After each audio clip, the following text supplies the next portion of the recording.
Hello, hi guys! Magandang hapon sa inyo lahat. This is Chid Rodriguez, Mama sa Great Channel, a feed dealer, also mata reader. So ngayong hapon na to, tingnan natin ang nagsabihin sa'yo ng ating mga gabay. So this is a weekly gabay for the month of March 8 hanggang March 14 for the sign of Leo. So Leo, welcome to my channel. Ano kayang messages, advices ng spirit guides ang ating masasagap for today's video? Kano naman kayang energy o kaganapan sa buhay ng mga Leo signs ang ating mga hagilap? So guys, this reading is a general reading lamang. Hindi lahat makaka-resonate. Kunin lamang po makaka-relate sa inyo and comment down below kung kaninong energy ang ating nasagaw. And of course, don't forget to like and subscribe my channel and hit the notification bell for more videos updated. Kasi maraming salamat po sa mga walang sawang pagsuporta sa aking channel. Lalong-lalo na yung hindi nag-i-skip ng ads, naway pagpalain kayo ng Diyos at may kapal, siksik liglig na gumapaw na biyayang manumbalik sa inyo. So guys, tingnan natin ang pinaka-mensahe sa iyo ng ating mga gabay for the sign of Leo.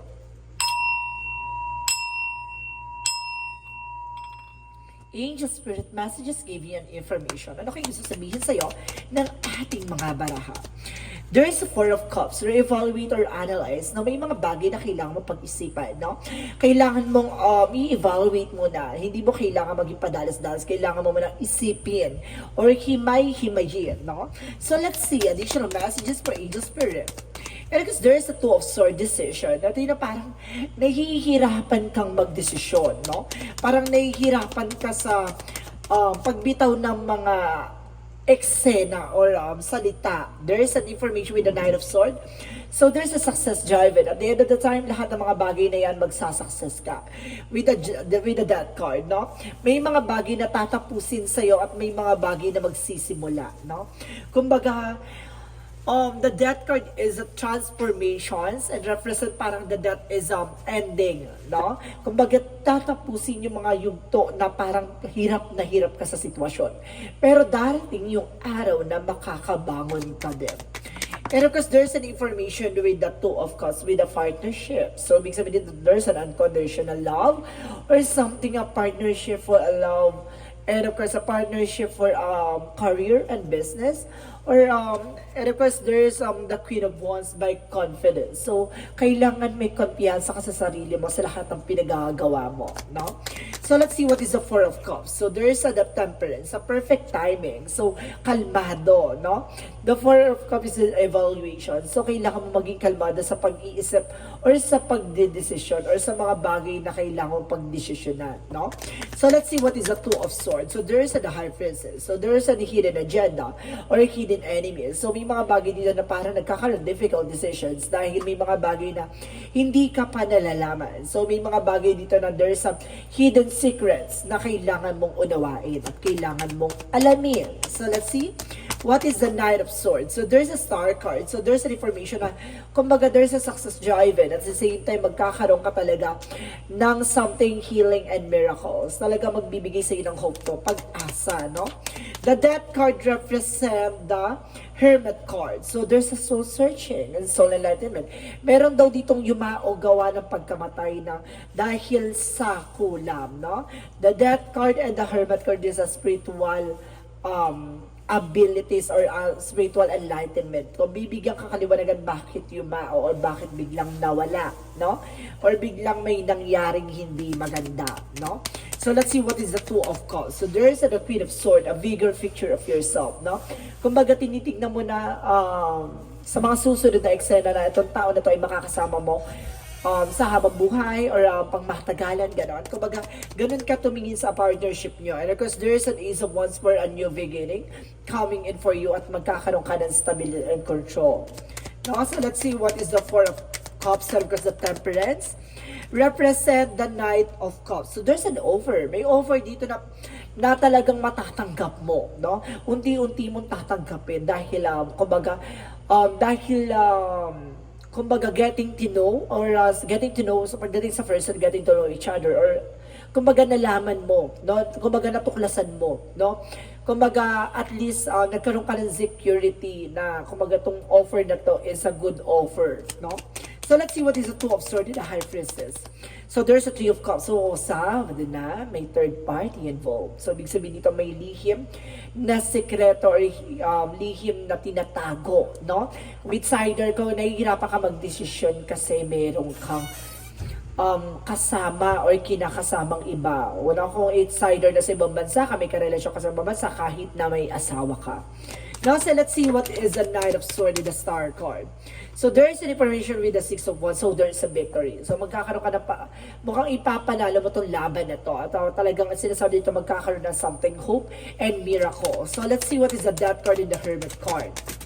And of course, there is a Page of Pentacles. So, there's an investment. So, kumbaga makukuha mo what you deserve. No? May mga bagay dito na kumbaga magbibigay ka, paglilinaw sa'yo about sa spirituality. At the same time, there is an information with the Judgment for wake-up call. Parang ginigising ka sa katotohanan dito na kumbaga there's an information na parang malalaman mo kung ano yung mga nangyari from the past. At the same time, a bigger picture. And of course, sinasabi ng Judgment is a wake-up call. Parang ginigising ka sa katotohanan dito na parang kumbaga tignan mo yung magiging possibility sa your relationship. No? Huwag kang tumingin sa mga taong gustong sirain kayong dalawa. No? Kumbaga sinasabi dito pagdating sa relasyon, maaari kang may asawa pero umayos ka, huwag kang malilin lang ng mga tao sa paligid mo dyan, no? Baka kainin ka kasi ng lungkot, kaya siguro baka humarot. So, there's the Fool card. Kumbaga, there's a leap of faith, no? Kumbaga, sinusubukan ng pananampalataya at tiwala mo. So, dapat lahat ng tao ay faithful. Charis, so ganun dapat, no? Kumbaga, there's the Fool by testing your faith. And of course, there's an information with the Nine of Pentacles. So, there's a blossoming abundance and the Nine of Wands represent the resilience. So, ibig sabihin dito kapag alam mong nanalo ka na about sa finances, maging tahimik ka. Kasi kapag hindi ka naging tahimik, dadami ang kamag-anak mo, dadami ang mangungutang sa'yo. Ganun yon. So, let's see additional messages for Angel Spirit. Additional messages for Angel Spirit is the Ten of Cups. So, there's an happiness. So, at the end of the time, magiging masaya ka dito, no? Additional messages for career. Sa career, there's an Eight of Swords. Napapalibutan ka na ng toxicities. Napapalibutan ka ng negativities. And there's a Three of Wands by waiting for a soul to waiting for a ship. Now, may trouble dito pagdating sa career mo. At the same time, kumbaga napapalibutan ka ng toxicities. No? Mag-ingat. No? Additional messages for love life is the Wheel of Fortune. Talaga nakatadhana kayo sa isa't isa, itong person na to. Ano kasi sinasabi dito with the King of Swords, putulin yung mga bagay na nagsisilbing balakid. No? Yung mga bagay na alam mong hindi tama, putulin na. No? So let's see what is additional messages from the health. For your health, represent the Page of Wands. Good news. Magiging maganda ang kalusugan mo with the Five of Wands. Kumbaga marami lang talagang kumbaga nagiging complication sa iyong nararamdaman dahil doon sa pag-iisip at paggawa ng hindi maganda, no? Kaya mag-ingat ka sa mga magiging actions mo, no? Kumbaga unti-unti ka na makakaalis sa komplikasyon. Nai-stress ka kasi dahil sa pinasukan mong eksena. No, bitawan, putulin yung mga bagay na alam mong makakasama sa'yo. So let's see additional messages for magical fairy messages. For magical fairy messages, Angel Spirit Guides, so there's an information with the love life. So malaking factor dito ang love life mo. And there's an easy does it. So kumbaga, alisin mo yung pagiging control sa isang situation. Stop trying hard. No? Kumbaga pag-control sa isang bagay, hayaan mo siyang magbukas ng opportunity for you. No? So, let's see what is the yin and yang oracle card. So, siguro natatakot ka na malaman o mabulgar, no? So, don't you worry, ganun talaga. So, gumawa ka ng eksena, panindigan mo. There's a regret, no? Kung may mga panghihinayang, ganun talaga, ginawa mo yan. And of course, there is a fear, no? Natatakot ka sa magiging actions mo, no? Kumbaga, magiging eksena mo pag nalaman ng person mo. And there's an healing. Magkakaroon na ng healing dito, no? Kumbaga, pag nalaman nyo, at least luluwag na yung dibdib mo, no? Sa kakatago at kakatago. So let's see what is Archangel Michael messages.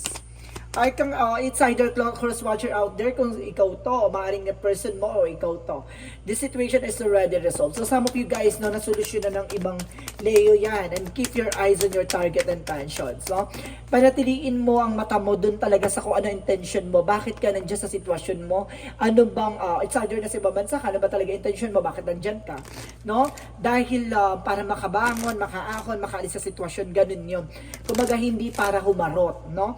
And of course, use your imagination, you see the answer. Gamitan mo ng intuition at makikita mo ang kasagutan sa lahat ng katanungan mo. So let's see what is a chakra. So there's an expansion. Palawakin mo ang kaisipan mo, palawakin mo ang kakayanan mo, palawakin mo ang career mo. There's a faith, no? Talagang sinubok ang pananampalataya at ang tiwala, no? May tiwala dito na sinubok. And there's a confusion. Maaaring nagulo ka or ginugulo ka, no? Or may nanggugulo sa'yo. Confusion. So let's see what is the Monsology. For Monsology, nag-represent ang Monsology na conclusion and within reach. No? Tama yung hinala mo, tama yung pangamba mo. And of course, the energy is gaining momentum. Nasa exciting part ka na. No? Kumbaga, nandiyan ka sa sitwasyon na parang, kumbaga marami ka na natutunan at marami ka na nalaman and work through your fears. Labanan mo ang takot at pangamba mo. And of course, don't let pride get in your way. No? Alisin mo yung pagiging mataas ng pride, no? Yan ang magkukos ng complications sa'yo. So, let's see. Additional messages for angel spirit. And because there's a counseling, so there's an, kumaga marunong kang tumanggap ng mga advices, no?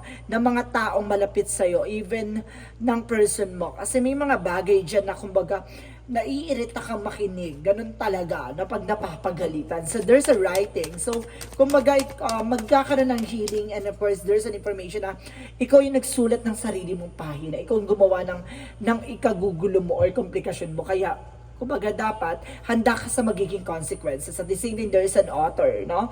Kumbaga ikaw yung magsusulat ng sarili mong pahina. So let's see, what is additional messages for angel spirit, guys?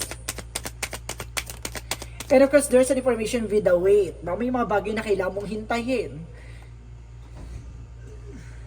Parang it's not yet time. So hindi pa napapanahon, no? May mga bagay na hindi pa napapanahon. And of course, there is a surrender to the sweetness. Ibig sabihin dito, make love to life, no? Kumbaga, pagdating sa love life, no? Kumbaga, mahalin mo kung ano man ang meron ka. And of course, there's a perspective. Baguhin mo yung pananaw mo o of course, yung mindset mo, no? None of this matters. Zoom out and come on the grounds, no? Kung ano yung sinasabi ng iyong isipan, no? Minsan yung mga pananaw o paniniwala natin ay hindi tama at hindi wasto. And there's an Azure body for massage, no? Kumbaga magpa-massage ka, baka stress pa yan. So kailangan mo ma-relieve yung stress mo. And kung sinasabi dito, there is a denial, no? Kumbaga, i-acknowledge mo yung fear. Palitan mo yan ng awareness, no? And there's a success. At the end of the time, magiging success ka dyan. So let's see what is the energy. Let's see it. There's a victory. So see, there's a success and a victory. Talagang ipapanalo mo to. And there's a woman holding a coin. So some of you, yung may hawak ng finances is your person, ikaw. And of course, there's an information with the financial constraints. So some of you nagkakaroon ng kagipitan sa pera ngayon. And of course, there's a blossoming abundance. Huwag ka mag-alala. Lalago at lalakas ang iyong finances. Nagkaroon lang ng complication dahil sa maling desisyon. So let's see what is additional messages for gardening. Kung anong tinanim mo, siyang aanihin mo. No, gardening. And of course, at the same time, there is a boundary. So, kailangan mo mag-set ng boundaries para hindi nakakapasok ang anumang uri ng negativities. And there's a just rehearsal, choices. Choice mo yan. Ganun talaga. And there's a reaching your dreams. Now, go for it. May mga bagay na ilalaban ka talaga. At ipaglalaban mo. So, let's see. What is the angel's answer? The angel's answer represent a success. So, double clarification.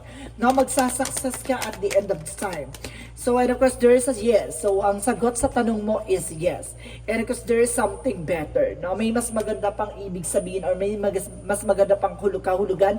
Lahat na nangyayari sa iyo ngayon. No? So, let's see what is the romance angels. Pagdating sa relasyon, naaapektuhan ang mga anak mo or anak mo. No? And of course, there is an information with attraction. No? Attracted ka, kumbaga mabilis ka ma-attract o mabilis kang yun nga, yung may tawag dito may word dun kaso baka hindi siya pwedeng ibigkas, no? Attraction kasi parang sex attraction, parang ganun siya, no? May ganun kang eksena, yung temptations, like that, kumbaga, seduce, no? Na-seduce ka, naakit ka, no? At the same time, Jesus loving quote said, I am the good shepherd giving his life for the sheep. So see, kumbaga, ibibigay sa iyo ni God yung mga bagay na kailangan mo at karapat dapat sa iyo. No, hindi yan ibibigay kung hindi dahil para wala ka matutunan diyan. No, ibinigay yan para matuto ka sa leksyon ng buhay mo. So let's see what is the angel's number. The angel's number represent, what is the angels represent? 26, I am attached po, no? You have a desire to succeed and will feel most accomplished when your work benefits others. Your intuitive awareness of what people want allow you to come up with an innovative solution and to meet their needs. So, ibig sabihin dito, kayang-kaya mo makapick up na kailangan ng ibang tao, no? That's why siguro na may mga taong nahuhulog sa kagalingan mo or sa ginagawa mo, no? Kumbaga, may mga bagay na kailangan maging aware ka, no? Even your thoughts and information ay binibigay sa'yo. Maging aware and of course lahat ng mga pangarap mo at hangarin mo ay maaaring maisakatuparan, no? Basta tumuto ka lang kung ano ba talaga yung plano mo sa buhay. So there is a stand tall and strong for messages of life. Today I choose to remain positive. I face all my challenges within my strength and courage. I will not be denied to turn away. I do not allow myself to be carried away by negative thoughts. I stand tall and strong and live each moment in joy and harmony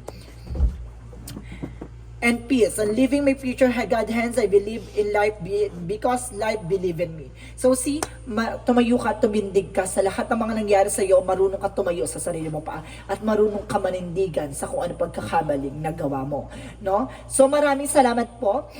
This reading is a general reading lamang, hindi lahat makaka-resonate. Kunin lamang pa makaka-relate sa inyo and comment down below kung kaninong energy ang ating nasagap. Don't forget to like and subscribe my channel and hit the notification bell for more videos update. Because this reading is a weekly gabay for the month of March 8 hanggang March 14 for the sign of Leo. So Leo, maraming salamat for this wonderful reading and see you in the next video. Bye-bye and babush!